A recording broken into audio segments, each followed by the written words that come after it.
Hello students, कैसे हैं आप सभी लोग। मैं हूं Pooja Singh and welcome back to my channel accounting master class. And this is the 22nd lecture of our 1000 MCQ series. और आज के लेक्चर में हम करने वाले हैं MCQs on subject management accounting, right. 450 से ज्यादा मल्टीपल चॉइस क्वेश्चन मैं ऑलरेडी अपलोड कर चुकी हूं अपने चैनल पर, और मैं उम्मीद करती हूं कि आपने वो देख लिए होंगे। और अगर वो मिस भी हो गए हैं तो भी कोई बात नहीं, मेरे चैनल पर ऑब्जेक्टिव क्वेश्चन की एक सेपरेट प्लेलिस्ट है, आप वहां जाकर चेक कर सकते हैं। और ये जो प्लेलिस्ट है ना, इन्हें मैं सब्जेक्ट वाइज, टॉपिक वाइज करा रही हूं ताकि आप अपने सब्जेक्ट के हिसाब से, अपने सिलेबस के हिसाब से इसे पढ़ सके। क्योंकि आप में से कुछ स्टूडेंट असिस्टेंट अकाउंटेंट की तैयारी कर रहे हैं, कुछ यूजीसी नेट की प्रिपरेशन कर रहे हैं, कुछ पीजीटी कॉमर्स की, कुछ सीएमए की और कुछ बीकॉम या एमकॉम के स्टूडेंट हैं।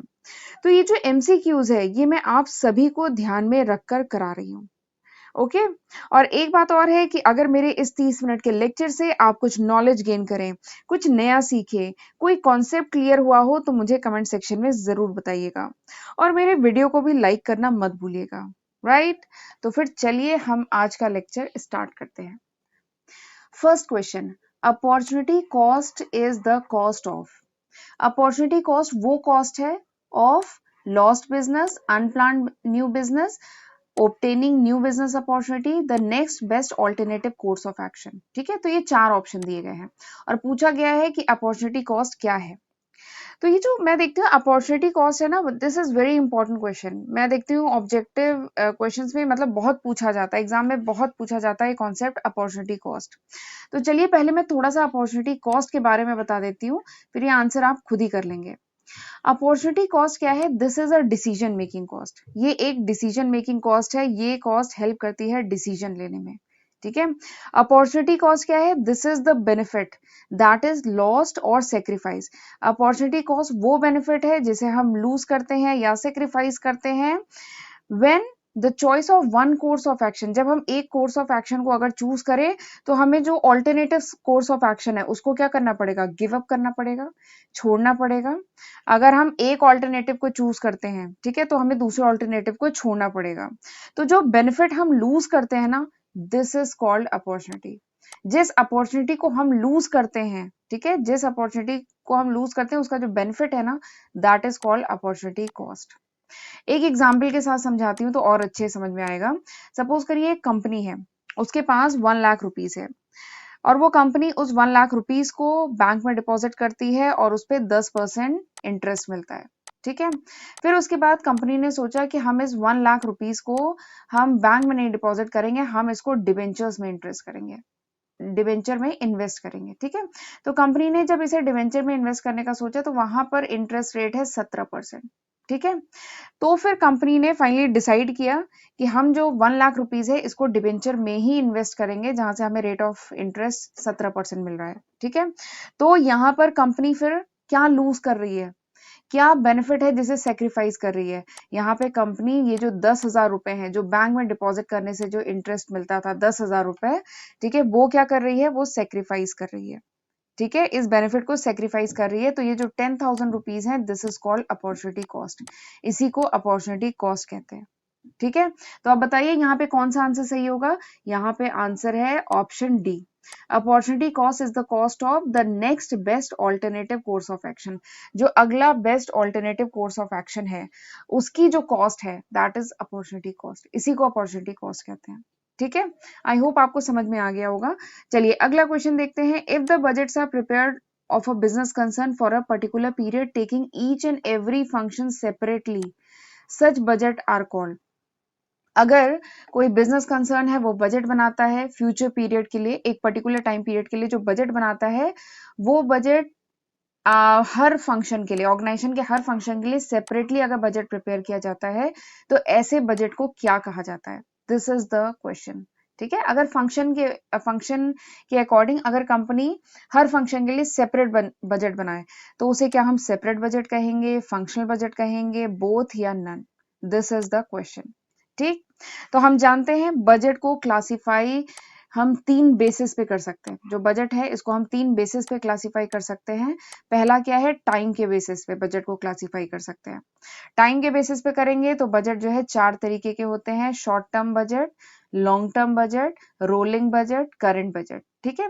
दूसरा है, हम बजट को फंक्शन के बेसिस पे डिवाइड कर सकते हैं, और फंक्शन के बेसिस पे डिवाइड करेंगे तो बजट कौन कौन से टाइप के होते हैं, sales budget, production budget, cost of production budget, purchase budget, ठीक है, पर्सनल बजट, R&D बजट, ठीक है, कैश बजट, मास्टर बजट। तो ये सब बजट हैं अगर हम फंक्शन के अकॉर्डिंग डिवाइड करेंगे। नेक्स्ट है, अगर हम फ्लेक्सिबिलिटी के बेसिस पे डिवाइड करेंगे, ठीक है, तो बजट कितने टाइप के होते हैं, तो बजट 2 टाइप के होते हैं, fixed budget and flexible budget. ठीक। तो इतने टाइप के बजट हमने पढ़े थे। तो यहाँ पे पूछा गया है कि फंक्शन के अकॉर्डिंग अगर डिवाइड करेंगे तो बजट को क्या कहेंगे, तो हम उसको क्या कहते हैं, हम उसको फंक्शनल बजट कहते हैं। ये है, ठीक है, दिस इज फंक्शनल बजट। ये जो सेल्स बजट है, प्रोडक्शन बजट है, परचेज बजट है, ये सब क्या है, these are the functional budget, ये सब फंक्शनल बजट है। ठीक। चलिए, तो यहाँ पे option B is the correct answer, right. मैं थोड़ा सा एक्स्ट्रा बता देती हूँ, यहाँ पे केवल फंक्शनल बजट की बात की गई थी, लेकिन मैंने आपको टाइम और फ्लेक्सिबल बजट सभी के बारे में बताया। क्यों? क्योंकि ये कॉम्पिटेटिव एग्जाम की तैयारी कर रहे हैं, ठीक है, क्योंकि कोई जरूरी नहीं है कि यही क्वेश्चन आपके एग्जाम में आए, आपका ये कॉन्सेप्ट क्लियर होना चाहिए, इसलिए मैं थोड़ा सा एक्स्ट्रा मतलब बताने की कोशिश करती हूँ इस कॉन्सेप्ट से रिलेटेड। ठीक। चलिए आगे बढ़ते हैं। Which of the following is not an which of the following is not an example of functional budget? इसमें से कौन सा functional budget का example नहीं है? Production budget, cost of production budget, material budget and none of these. इसमें से कौन सा एग्जाम्पल नहीं है? तो प्रोडक्शन बजट तो अभी हमने लास्ट क्वेश्चन में देखा, production budget is a functional budget, cost of production is a functional budget, material budget is also a functional budget. ये जो मटेरियल बजट है या जिसको रॉ मटेरियल बजट कहते हैं, ये भी फंक्शनल बजट है। ठीक है। ये जो रॉ मटेरियल बजट होता है ना, इस बजट में हम शो करते हैं estimated quantity of raw material and other component needed for production.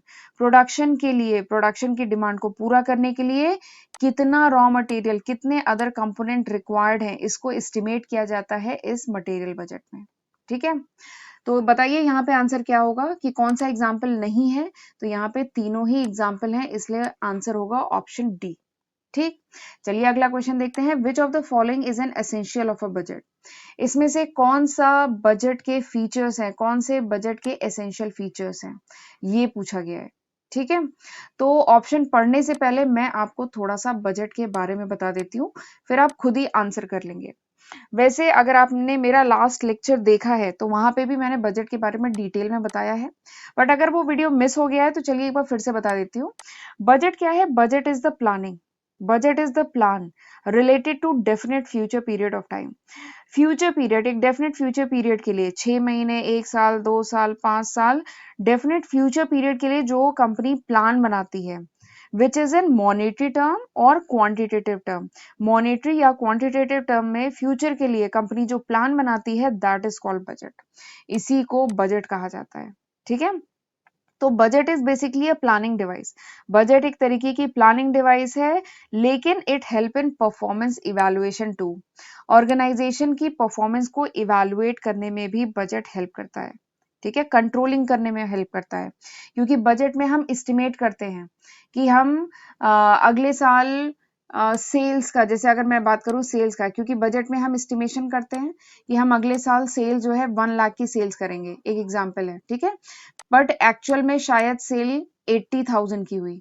ठीक है। तो यहाँ पे इसको हम कंपेयर कर सकते हैं, इसको कंपेयर कर सकते हैं और परफॉर्मेंस को इवैल्यूएट कर सकते हैं। तो बजट जो है परफॉर्मेंस इवैल्यूएशन में भी हेल्प करता है। और बजट हमेशा फ्यूचर के लिए बनाया जाता है। ठीक है। क्योंकि प्लानिंग तो हमेशा फ्यूचर के लिए होती है ना, पास्ट के लिए तो कोई प्लानिंग होती नहीं है। पास्ट में जो हो गया है अब उसको चेंज नहीं किया जा सकता है। ठीक है। तो चलिए अब ऑप्शन मैं आपको पढ़ देती हूँ, आप खुद आंसर कर लेंगे कि यहाँ पे कौन से एसेंशियल फीचर्स हैं बजट के। पहला फीचर क्या है? It is prepared for the definite future period. ये डेफिनेट फ्यूचर पीरियड के लिए बजट बनाया जाता है, तो हाँ, दिस इज द फीचर, अभी मैंने बताया, तो ऑप्शन ए तो होगा ही। दूसरा क्या है? It is a statement prepared prior to the defined future period. ये जो बजट है हमेशा एडवांस में उस ड्यूरेशन से पहले बनाया जाता है, तो ये तो सही है, बजट हमेशा पहले बनाएंगे ना, पहले हम एस्टिमेशन करेंगे, पहले प्लानिंग की जाती है ना, तो budget is always made in advance, पहले बनाया जाता है। अगला क्या है, budget is monetary and quantitative statement of policy. Budget basically quantitative और मॉनेटरी स्टेटमेंट है ऑफ पॉलिसी, पॉलिसी या प्लान, जो भी ऑर्गेनाइजेशन की पॉलिसी है, जो भी ऑर्गेनाइजेशन का प्लान है, उसको क्वांटिटेटिव टर्म, मॉनेटरी टर्म में हम एक्सप्रेस करते हैं बजट में।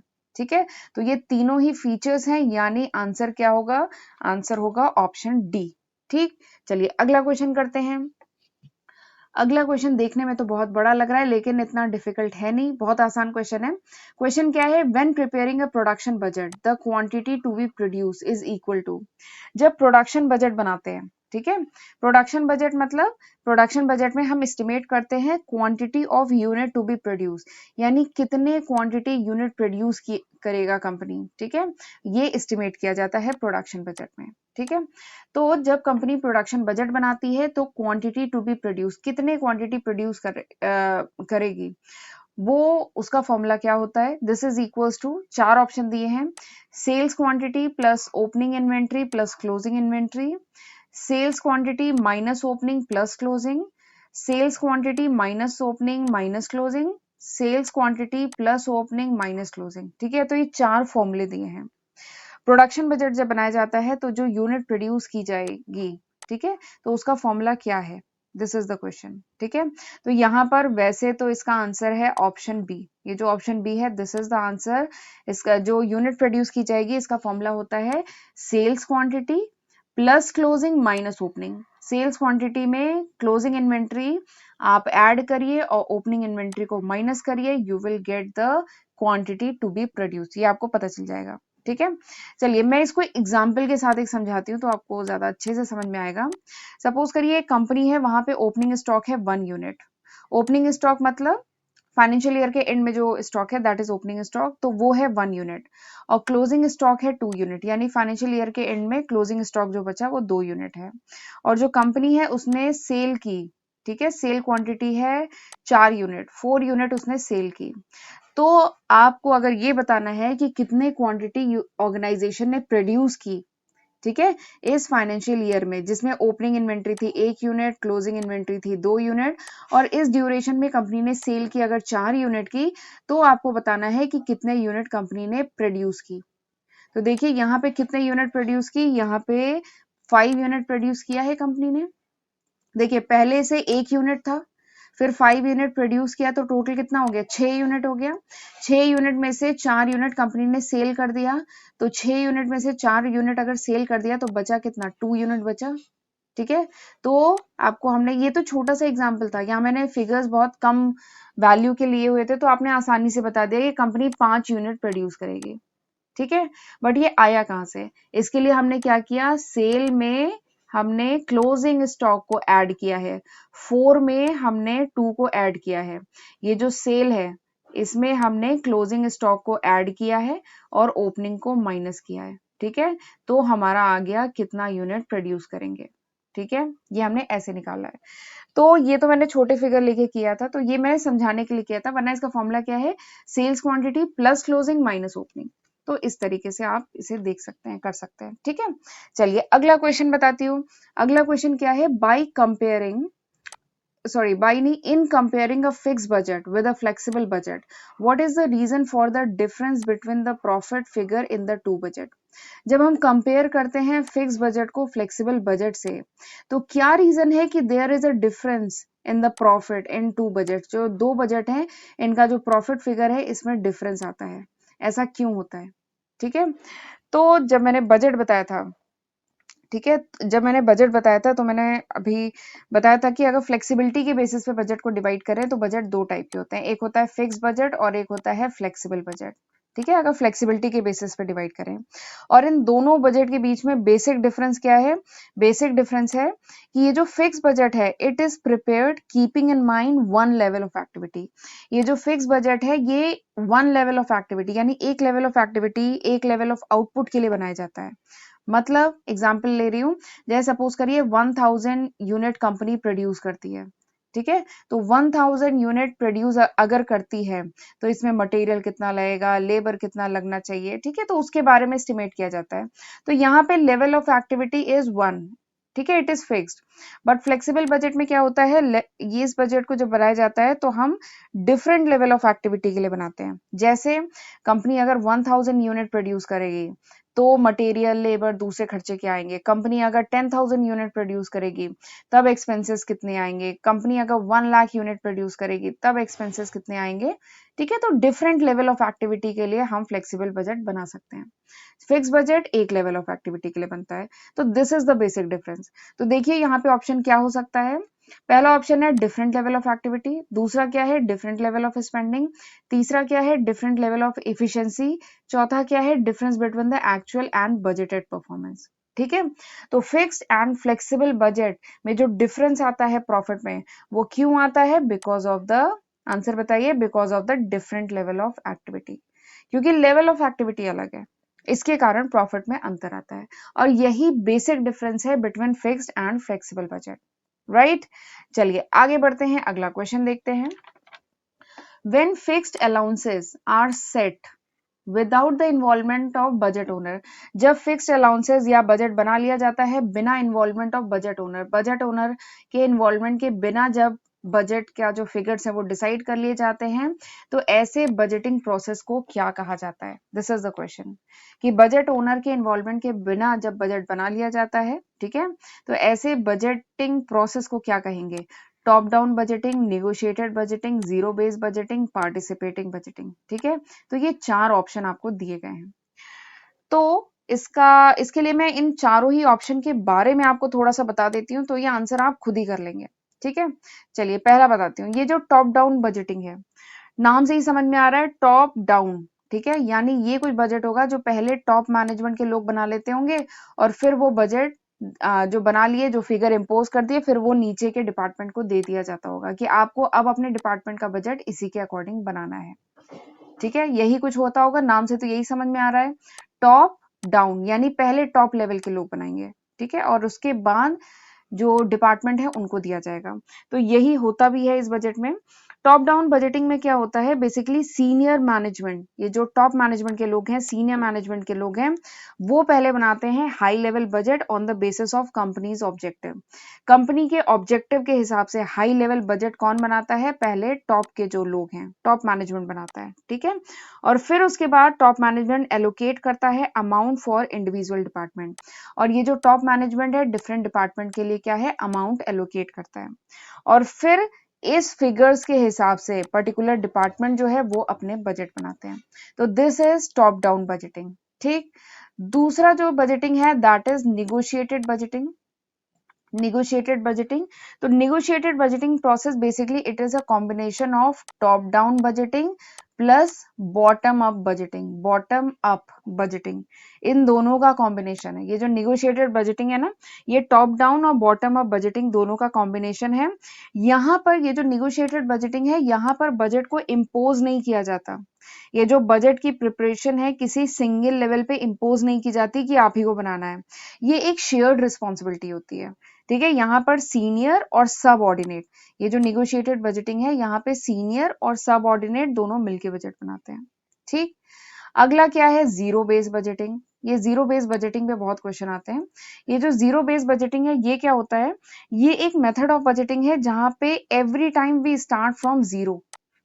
हर बार जब कंपनी बजट बनाती है तो वो जीरो से स्टार्ट करती है, फ्रेश स्टार्ट करती है, स्क्रैच से स्टार्ट करती है। जितने भी बजट के आइटम हैं, चाहे वो पुराने आइटम्स हो या न्यूली प्रपोज आइटम है, उनको टोटली एक नए पर्सपेक्टिव से देखा जाता है। ठीक है, जो डिपार्टमेंट का मैनेजर है वो जस्टिफाई करता है हर डिटेल बजट की। ठीक है, फ्रॉम स्क्रैच, एक बार जीरो से फ्रेश स्टार्ट करता है। और लास्ट बजट में भले ही जो भी फिगर्स लिए थे उनको नहीं कंसीडर किया जाता है, हर बार एक नई शुरुआत की जाती है, जीरो से शुरुआत की जाती है। This is zero based budgeting. ठीक है, अगला क्या है, पार्टिसिपेटिव बजटिंग। पार्टिसिपेटिव बजटिंग नाम से ही समझ में आ रहा है, यहाँ पर ये वो बजटिंग प्रोसेस है जहां पे people from lower level of management are also involve in the budgeting process. यानी यहाँ पर पार्टिसिपेशन यानी लोअर लेवल भी पार्टिसिपेट करता है बजट बनाने में। ठीक, तो this is the participative budgeting. तो मैंने चारों ही टाइप की बजटिंग बता दी है। तो अब मेरे ख्याल से आप आंसर कर सकते हैं कि वो कौन सा बजट है, कौन सा बजटिंग का प्रोसेस है जहां पे बजट अलाउंसेस सेट कर लिए जाते हैं बिना बजट ओनर के इन्वॉल्वमेंट के। तो इस टाइप का बजट क्या है? Top down budgeting. Top down budgeting में बजट टॉप मैनेजमेंट डिसाइड कर लेता है, सीनियर मैनेजमेंट डिसाइड कर लेता है, बिना उस डिपार्टमेंट के, उस डिवीजन के ओनर से बिना कंसल्ट किए। ठीक है, तो this is top down budgeting. चलिए आगे बढ़ते हैं, अगला क्वेश्चन करते हैं। MSc manufacturing is giving you the following detail. एक कंपनी है, वो आपको कुछ डिटेल प्रोवाइड कर रही है। ये एक छोटा सा न्यूमेरिकल है, ये न्यूमेरिकल मैंने पहले से आपके लिए सॉल्व कर दिया है। एक कंपनी है, ठीक है, उसकी कुछ डिटेल आपको प्रोवाइड की गई है। स्टैंडर्ड प्राइस पर केजी कितना है? ₹2। Actual cost of material is ₹300। Actual material use 2000। Actual output 2100 KG. ठीक है, ये डिटेल दी गई है। आपको कैलकुलेट करना है मटेरियल प्राइस वेरिएंस। तो मटेरियल प्राइस वेरिएंस पहले थोड़ा सा बता देती हूँ, ये मटेरियल प्राइस वेरिएंस होता क्या है। तो material price variance material cost variance का पार्ट होता है, ठीक है। And this variance arises because of the difference in standard price specified and actual price paid. ठीक है, स्टैंडर्ड प्राइस क्या स्पेसिफाई की गई थी और एक्चुअल में कितनी प्राइस पे की गई है, इसके डिफरेंस के कारण this variance material price variance arises. ठीक है, यहाँ पे क्या है? प्राइस वेरिएंस है ना, यानी प्राइस वेरी करेगी, स्टैंडर्ड प्राइस एक्चुअल प्राइस से वेरी करेगी, इसके कारण दिस वेरिएंस अराइजेस। ठीक है, तो आपको डिटेल दी गई है, आपको मटेरियल प्राइस वेरिएंस कैलकुलेट करना है। ठीक, तो चलिए करना शुरू करते हैं। इसका फॉर्मूला पता होना चाहिए। मटेरियल प्राइस वेरिएंस का फॉर्मूला क्या है? Standard price minus actual price, ठीक है, multiplied by actual quantity, this is the formula. तो स्टैंडर्ड प्राइस क्या क्वेश्चन में आपको दी है? बताइए देख के क्वेश्चन की स्टैंडर्ड प्राइस दी है। हाँ, स्टैंडर्ड प्राइस दी है ₹2, तो आप यहाँ लिख लेंगे ₹2। फिर एक्चुअल प्राइस क्या आपको क्वेश्चन में दी है? तो देखिए एक्चुअल प्राइस आपको डायरेक्टली नहीं दी है। एक्चुअल कॉस्ट दिया है 3000 और क्वांटिटी बता दिया गया है 2000 केजी। तो आपको एक्चुअल प्राइस कैलकुलेट करना पड़ेगा। एक्चुअल प्राइस क्या होगा? Actual cost divided by actual material use, यानी आप 3000 को 2000 से डिवाइड करेंगे, आपका आ जाएगा 1.5। This is the actual price. तो आप एक्चुअल प्राइस पुट करेंगे 1.5, फिर इनको मल्टीप्लाई करेंगे एक्चुअल क्वांटिटी से। क्वेश्चन में एक्चुअल क्वांटिटी दी है, हाँ ये देखिए 2000 दी गई है, तो आप यहाँ पे 2000 पुट करेंगे। ठीक, फिर आप इनको कैलकुलेट करेंगे, यू विल गेट 1000। आप जब इसको कैलकुलेट कर लेंगे, आपका आएगा 1000। So this is the material price variance, और क्योंकि ये पॉजिटिव है तो इट इज फेवरेबल। ठीक, एक तो ये पॉजिटिव निगेटिव से भी देख सकते हैं, या दूसरा कॉन्सेप्ट क्या है? लॉजिक से। देखिए कंपनी ने सोचा था जो स्टैंडर्ड प्राइस है वो ₹2 पड़ेगी, लेकिन जब एक्चुअली में कंपनी ने सामान खरीदा तो एक्चुअल प्राइस पड़ी ₹1.5, तो ये तो सस्ते में पड़ गया ना, तो इट इज फेवरेबल। ठीक, तो बताइए यहाँ पे आंसर क्या होगा? आंसर होगा ऑप्शन सी। ठीक है, चलिए आगे बढ़ते हैं।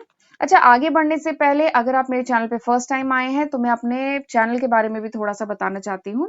मेरे चैनल पे आपको financial accounting, cost accounting, management accounting, financial management, इन सारे ही सब्जेक्ट की सीक्वेंस में लेक्चर वीडियो सीरीज मिलती है, जिसको मैंने बहुत डिटेल में विद नोट्स एंड न्यूमेरिकल पढ़ाया है। ठीक है, आप एक बार मेरे चैनल पे प्लेलिस्ट जाके जरूर चेक करिएगा। तो इस अपॉर्चुनिटी का फायदा उठाइए। ठीक है, इतने सारे वीडियोस हैं, ऑलमोस्ट सारे टॉपिक मैंने कवर कर लिए हैं, और अगर कोई टॉपिक रह जाए तो मुझे कमेंट सेक्शन में जरूर बताइएगा। वैसे हैं अभी काफी टॉपिक्स रह गए हैं, ठीक है, बट अगर आपके एग्जाम आने वाले हैं और कोई टॉपिक आप चाहते हैं कि मैं उस पर वीडियो बनाऊं तो मुझे कमेंट सेक्शन में जरूर बताइएगा। और इन वीडियो की मदद से पढ़िए, खुद भी पढ़िए, फ्रेंड्स को भी फॉरवर्ड करिए, राइट। और अगर अभी तक आपने मेरे चैनल को सब्सक्राइब नहीं किया है तो जल्दी से मेरे चैनल को सब्सक्राइब कर लीजिए, और ये जो नीचे नोटिफिकेशन बेल है इसको भी प्रेस कर लीजिए, so that you get the notification of my upcoming videos, right. तो चलिए अब अगले क्वेश्चन पे चलते हैं। नेक्स्ट क्वेश्चन है, which among the following is the reason behind material price variance. ये जो मटेरियल प्राइस वेरिएंस है इसका रीजन क्या है? ये प्राइस में अगर वेरिएशन आता है, रॉ मटेरियल जब परचेज करते हैं तो उसकी प्राइस में अगर वेरिएशन आता है तो उसके पीछे रीजन क्या है? ठीक है, तो मटेरियल प्राइस वेरिएंस तो अभी मैंने लास्ट स्लाइड में ही बताया है, लास्ट स्लाइड पे उस पर क्वेश्चन था, बताया था। तो मटेरियल प्राइस वेरिएंस का जो रीजन है ना, वो बहुत सारे रीजन हो सकते हैं।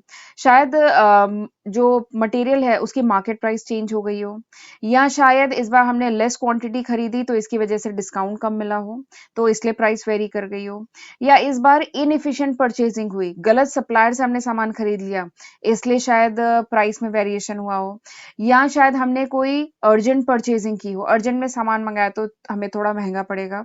ठीक है, तो बहुत सारे रीजन हो सकते हैं मटेरियल प्राइस वेरिएंस के। देखते हैं यहाँ कौन कौन से रीजन दिए गए हैं। सबसे पहला है change in basic purchase price of material, basic purchase price change हो गई हो तो ये भी रीजन हो सकता है। दूसरा, uneconomical size of purchase order, यानी एक बार में कितनी क्वांटिटी ऑर्डर की, that is called purchase order. तो जो परचेज ऑर्डर है उसकी साइज इस बार अनइकोनॉमिकल थी, तो ये भी रीजन हो सकता है। नेक्स्ट क्या है, इस बार शायद ज्यादा या कम फ्राइट पे करना पड़ा हो, ठीक है, तो ये भी रीजन हो सकता है। तो ये तीनों ही रीजन हो सकते हैं मटेरियल प्राइस वेरिएंस के, प्राइस में जो वेरिएशन आया है, ठीक है, तो इसके तीनों ही कारण हो सकते हैं। तो यहां पर क्या है, option D is the correct answer, right. चलिए अगला क्वेश्चन देखते हैं। अगला क्वेश्चन है, इन अ फैक्ट्री, मैंने ये क्वेश्चन यहाँ पे भी लिखा है और ये क्वेश्चन पहले से सॉल्व कर लिया आपके लिए। एक फैक्ट्री में standard rate per hour is ₹4। एक फैक्ट्री है जहां पे स्टैंडर्ड रेट क्या है, ₹4। Standard time per unit of output is 20 hour. ठीक है, यूनिट जो प्रोड्यूस हो रही है वो 50 यूनिट प्रोड्यूस हो रही है, और एक्चुअल आर जो वर्क कर रहे हैं लेबर्स वो कितना है, 12,000। तो आपको कैलकुलेट करना है लेबर इफिशिएंसी वेरिएंस। ठीक है, दिस इज द क्वेश्चन। आपको क्या कैलकुलेट करना है, आपको कैलकुलेट करना है लेबर इफिशिएंसी वेरिएंस। ठीक, लेबर एफिशिएंसी वेरिएंस का एक दूसरा नाम भी है, लेबर टाइम वेरिएंस भी इसे कहा जाता है। Labour efficiency variance is also called labour time variance, and this variance arises because of the difference in standard hour, ठीक है, जो भी standard hour for actual output specify किया था और एक्चुअल आर कितना लेबर्स ने लिया, इसके डिफरेंस के कारण दिस वेरिएंस अराइजेस। ठीक है, आपने सोचा था कि एक्चुअल आउटपुट प्रोड्यूस करने में जो स्टैंडर्ड आवर लगेंगे वो शायद 10 घंटे लगेंगे, बट एक्चुअल में वर्कर ने जब काम किया तो शायद 8 घंटे लगे। ठीक है, तो इसके डिफरेंस के कारण दिस वेरिएंस अराइजेस। ठीक, तो चलिए इस क्वेश्चन को करने के लिए काफी इंफॉर्मेशन क्वेश्चन में दी गई है। क्वेश्चन को करने के लिए सबसे पहले हम लिखेंगे फॉर्मूला। लेबर एफिशिएंसी का फॉर्मूला क्या है, लेबर एफिशिएंसी वेरिएंस का फॉर्मूला है standard hour for actual output minus actual hour, फिर इसको मल्टीप्लाई करेंगे स्टैंडर्ड रेट से। This is the formula. ठीक, अब देखते हैं इसमें क्या आइटम दिए गए हैं, सारी इंफॉर्मेशन दी गई है। सबसे पहला है standard hour for actual output, तो स्टैंडर्ड आर कितना है, तो यहाँ पे दिया है स्टैंडर्ड टाइम जो है आउटपुट के लिए वो कितना है, 20 घंटे, लेकिन ये 1 यूनिट के लिए है। ठीक है, यहाँ पे तो 500 यूनिट प्रोड्यूस हो रही है, तो हमें टोटल टाइम चाहिए ना, तो हम 20 को 500 से मल्टीप्लाई करेंगे, तो हमें standard hour for actual output जो टोटल 500 यूनिट प्रोड्यूस हो रही है इसका स्टैंडर्ड आर पता चल जाएगा। ठीक है, और एक्चुअल आर तो पूरा क्वेश्चन में दिया है 12,000, तो 12,000 ये एक्चुअल आ रहा है, ये आपको क्वेश्चन में ऑलरेडी दिया है। मल्टीप्लाई करेंगे स्टैंडर्ड रेट से, स्टैंडर्ड रेट क्वेश्चन में दिया है, हाँ देखिए ये देखिए दिया है ₹4, दिस इज स्टैंडर्ड रेट। ठीक है, तो हम ये पुट करेंगे और उसके बाद जब आप कैलकुलेट करेंगे यू विल गेट -8,000, आपका आ जाएगा -8,000। अब क्योंकि ये नेगेटिव में आया इसका मतलब क्या है, ये एडवर्स है, ये अनफेवरेबल है। ठीक है, एक कॉन्सेप्ट तो ये है। दूसरा कॉन्सेप्ट क्या है, यहाँ पे आप देखेंगे इसे कि देखिए स्टैंडर्ड आर यानी 10,000 घंटे लगने चाहिए थे, लेकिन लेबर ने जब एक्चुअल में काम किया तो 12,000 घंटे लगे। ठीक है, ज्यादा समय लग गया ना, तो ये क्या है, अनफेवरेबल। तो यहां से भी आप जज कर सकते हैं कि दिस इज अनफेवरेबल। तो बताइए यहाँ पे आंसर क्या होगा, यहाँ पे आंसर होगा ऑप्शन बी। ठीक, चलिए आगे बढ़ते हैं, अगला क्वेश्चन देखते हैं। Decision making concern with, decision making किससे रिलेटेड है, पास्ट से रिलेटेड है, फ्यूचर से रिलेटेड है, पास्ट एंड फ्यूचर दोनों से रिलेटेड है, नन ऑफ दीज। ठीक, दिस इज द क्वेश्चन। तो डिसीजन मेकिंग है ना, this is related with future. Decision हमेशा हम फ्यूचर के लिए कर लेते हैं। ठीक है, पास्ट में जो चीजें ऑलरेडी अकर कर गई हैं, जो हो गया है उसको तो अब हम चेंज नहीं कर सकते, उसको अब हम किसी भी डिसीजन से आज की तारीख में जो भी हम डिसीजन लें उससे हमारा जो भी पास्ट में जो चीजें हो गई हैं उस पर कोई इम्पैक्ट नहीं पड़ेगा, उससे कोई फर्क नहीं पड़ने वाला। ठीक है, उसके रिगार्डिंग हम डिसीजन नहीं लेते हैं। डिसीजन हमेशा फ्यूचर के लिए लिया जाता है। ठीक है, अगर आप ग्रेजुएशन अभी कर रहे हैं, ठीक है, या आखिरी साल में है, तो ग्रेजुएशन के बाद आप क्या करेंगे ये डिसीजन लेना होगा। ठीक है, कि ग्रेजुएशन के बाद आप एमकॉम करेंगे, एमबीए करेंगे, या कॉम्पिटिटिव एग्जाम की प्रिपरेशन करेंगे, ग्रेजुएशन के बाद क्या करेंगे। तो ये डिसीजन क्या है, ये हमेशा फ्यूचर के लिए लिया जाएगा, क्योंकि पास्ट में आपने जो पढ़ाई कर ली है अब उसको आप चेंज नहीं कर सकते, उसके रिगार्डिंग डिसीजन नहीं लेना है। डिसीजन हमेशा फ्यूचर के लिए लेते हैं। ठीक, चलिए अगला क्वेश्चन देखते हैं। A large margin of safety indicate. Large margin of safety क्या इंडिकेट करती है? Over capitalisation, soundness of business, over production, या नन ऑफ दीज। ठीक है, तो ये जो मार्जिन ऑफ सेफ्टी, एमओएस जिसको कहते हैं, ये कॉन्सेप्ट बहुत ही इंपॉर्टेंट है। मेरा एक सीवीपी एनालिसिस पे एक सेपरेट वीडियो है जिसमें मैंने बहुत डिटेल में मार्जिन ऑफ सेफ्टी डिस्कस किया है। ठीक है, मार्जिन ऑफ सेफ्टी नाम क्या है? मार्जिन ऑफ सेफ्टी, यानी कितने मार्जिन से, कितने गैप से कंपनी सेफ पोजीशन पे है, ये हमें पता चलता है मार्जिन ऑफ सेफ्टी से। ठीक है, मार्जिन ऑफ सेफ्टी का फॉर्मूला क्या है? Total sales minus sales at break even point. Margin of safety का फॉर्मूला हमने पढ़ा था ना, क्या है? Total sales minus sales at break even point, this is margin of safety. अगर किसी कंपनी का मार्जिन ऑफ सेफ्टी लार्ज है, बड़ा है, ठीक है, ज्यादा है, तो उससे हमें ये पता चलता है कि कंपनी साउंड पोजीशन पे है। ठीक है, company safe position, sound position पे है। क्योंकि अगर सेल थोड़ी सी कम भी हो गई ना, अगर कंपनी की टोटल सेल्स थोड़ी सी कम भी हो गई तो भी कंपनी प्रॉफिट अर्न कर लेगी। ठीक है, तो मार्जिन ऑफ सेफ्टी जितना ज्यादा हो उतना अच्छा रहता है। अच्छा, मार्जिन ऑफ सेफ्टी का मैंने एक और फॉर्मूला बताया था ना, चलिए रिवाइज कर लेते हैं। ठीक है, क्योंकि मैंने एक बात कही है कि कोई जरूरी नहीं है एग्जाम में यही क्वेश्चन आए, तो आपका पूरा basic concept margin of safety के बारे में क्लियर होना चाहिए। तो बताइए जल्दी से, मार्जिन ऑफ सेफ्टी का एक और फॉर्मूला था, मैंने आपको बताया था, क्या है फॉर्मूला? मार्जिन ऑफ सेफ्टी का फॉर्मूला है net profit divided by PV ratio. This is one more formula of margin of safety.